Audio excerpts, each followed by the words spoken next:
Goeiemôre aan al julle vriendelike goeie mense. Dis die 27ste Januarie en dis weer vir my 'n geleentheid om in jou lewe inspraak te gee deur die woord. Dis vir my so kosbaar. Hierdie woord leer ons so baie van onsself, van al ons foute en al ons mislukkings, en ons leer van die Here, van sy genade en van sy grootheid. En ja, vanoggend sit ek en toe ons by manne van die woord is, toe sê iemand met die naam van Saulus, ja. Saulus is 'n ou wat 'n identiteit gehad het. Hy was bekend daarvoor dat hy Christene vervolg het, en hy was ook betrokke by Stefanus se steniging. Ja, 'n man van God het hy baie slegte goed aangedoen. Nou ja, Saulus. En dan lees ons van hom, en ek wil vir jou 'n bietjie huiswerk gedoen, gaan lees bietjie in Handelinge 8 oor hierdie Saulus, wat hy hier sê. En Saulus het die vermoording, het hy goedgekeur van Stefanus. En dan kry ons ook dan vir hierdie man Saulus, wat Paulus word.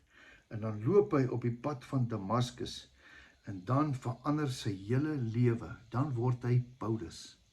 Saulus word Paulus. Ek dink in 'n ou se ou lewe is ons almal Saulusse. Ons baie keer trek nog die klere van Saulus aan, en dan doen ons goed, dit is nie bedoel nie, maar ek kom by 'n baie belangrike punt, en dit is dat die Here het nie vir Saulus weggegooi nie. Al het hy Christene, goeie mense doodgemaak, en hulle geslaan en kastei. Kan jy dink, ek sou sê, Here, asseblief slat net daai man met 'n groot besem oor sy kop, want Here, hy maak die kinders seer. Die Here sê, nee, ek sien 'n ander plan van hom. Ek sien 'n Paulus in Saulus. Ek sien 'n man wat nog 2/3 van die Nuwe Testament gaan hy skryf.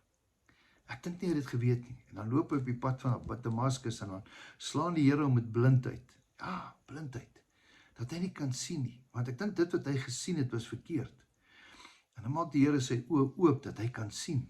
Nou baie mense, eendag het 'n blinde persoon gesê, die tragedie van mense wat kan sien is, hulle is blind. Want ek is dalk blind, maar ek kan sien, maar ek sien die groter prentjie.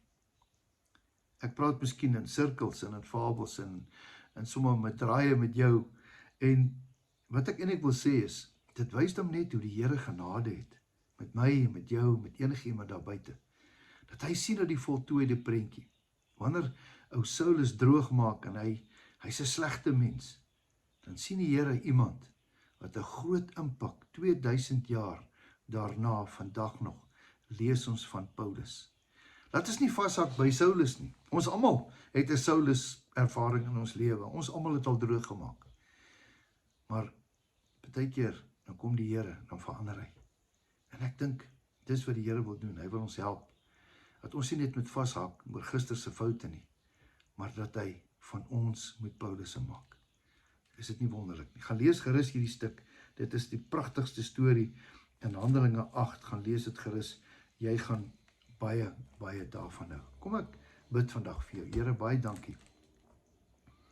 Here, dat U nie vir Saulus met die weerlig geslaan het, of hom met 'n hamer oor die kop geslaan het nie, Here. U het Saulus lief gehad, al was hy 'n sondaar. Maar Here, sy oë het oopgegaan. Hy was blind. Sy oë het oopgegaan, en hy het gesien. Hy het gesien, Here. Ja, Here, hy het U plan gesien. Soveel so dat hy so groot invloed in die koninkryk van die Here gehad het. Dankie, Here, dat ons vandag vir Saulusse kan bid, en bid dat hulle Paulusse sal word. Ek bid dit in Jesus se naam. Amen.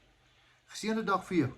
Bid dat die Here vir jou 'n groot wonderwerk, jou blindheid sal genees, en dat jy kan sien.